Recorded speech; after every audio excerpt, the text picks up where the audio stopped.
Sahabat setia Gowor yang dikasihi Tuhan, Shalom. Hari ini adalah Jumat 26 Juli 2024. Kita bersama-sama merayakan peringatan wajib Santo Yoakim dan Santa Ana yang menjadi orang tua dari Bunda Maria, yakni kakek dan nenek Tuhan Yesus, Ana dan Yoakim.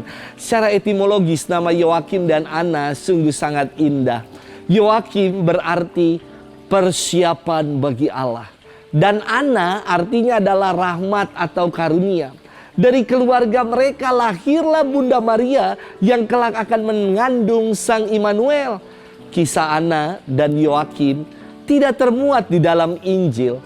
Namun kisah kehidupan mereka diturunkan dalam tradisi lisan yang tertuang dalam Injil-Injil apokrif. Dikisahkan pada suatu hari malaikat Tuhan mengunjungi Santa Ana yang usianya sudah lanjut. Dan malaikat itu berkata, "Tuhan berkenan mendengarkan doamu, Ibu. Engkau akan melahirkan anak perempuan yang akan membawa sukacita besar bagi seluruh dunia." Setelah genap waktunya, lahirlah seorang anak perempuan yang cantik dan manis. Bayi ini diberi nama Maryam, yang di dalam buah rahimnya menjadi tabernakel bagi lahirnya Sang Juru Selamat dunia. Kita akan bersama-sama hari ini merenungkan firman Tuhan yang diambil dari Injil Matius 13 ayat 16 sampai 17. Hanya 2 ayat 16 dan 17. Mari kita siapkan hati kita. Haleluya, haleluya, haleluya. Mereka menantikan penghiburan bagi Israel, dan Roh Kudus ada di atasnya. Haleluya, haleluya, haleluya. Tuhan bersamamu dan bersama rohmu. Inilah Injil suci menurut Matius, dimuliakanlah Tuhan. Sekali peristiwa Yesus berkata kepada murid-muridnya, "Berbahagialah matamu karena telah melihat, berbahagialah telingamu karena telah mendengar. Sebab aku berkata kepadamu, banyak nabi dan orang benar ingin melihat apa yang kamu lihat, tetapi tidak melihatnya, dan ingin mendengar apa yang kamu dengar, tetapi tidak mendengarnya." Demikianlah sabda Tuhan, terpujilah Kristus. Sahabat setia Gowor yang dikasihi Tuhan, Shalom.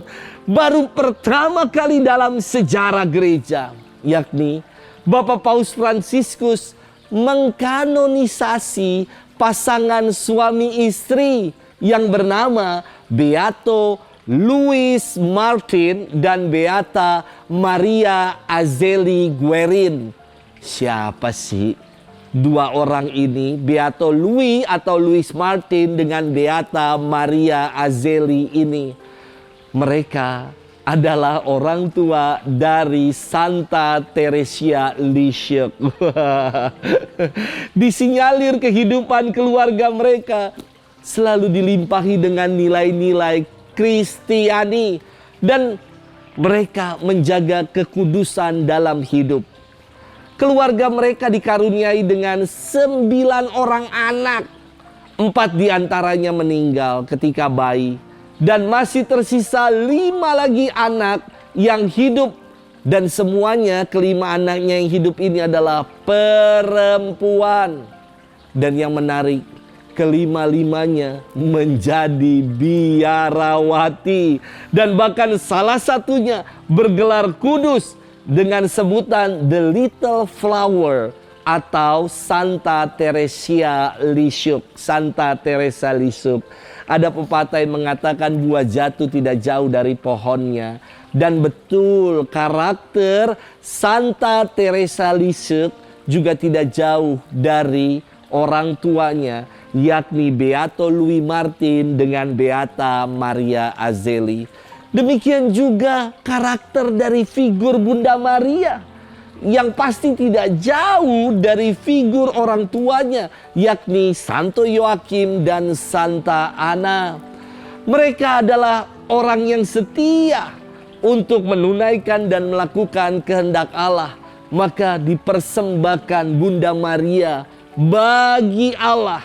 Mereka mendidik Bunda Maria menurut ajaran dalam tradisi agama yang baik, hingga akhirnya Bunda Maria pun bertumbuh menjadi pribadi yang baik dan pribadi yang senantiasa mau menunaikan imannya.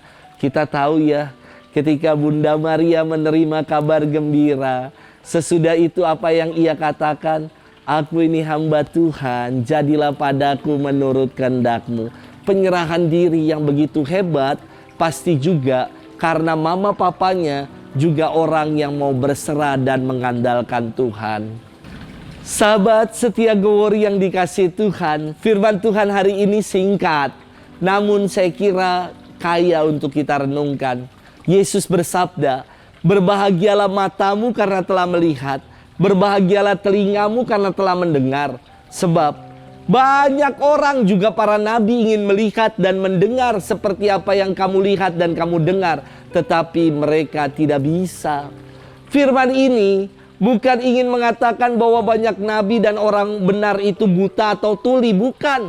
Namun para nabi dan banyak orang tidak pernah melihat langsung pewartaan Yesus, tidak pernah mendengar langsung apa yang Yesus sabdakan.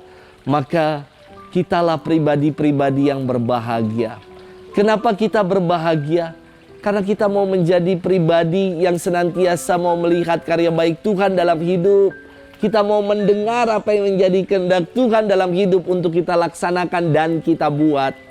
Sahabat setia Gowori yang dikasihi Tuhan, saya ingin mengajak kepada para orang tua sekalian, mari kita jadikan rumah-rumah kita sebagai gereja kecil atau gereja mini, tempat benih-benih iman disemai. Gereja berawal dari keluarga. Maka mari kita berikan pendidikan iman dan teladan iman yang baik di tengah keluarga. Sudahkah kita lakukan itu? Selamat bermenung dan Tuhan memberkati kita selalu, Bapa dan Putra dan Roh Kudus. Amin.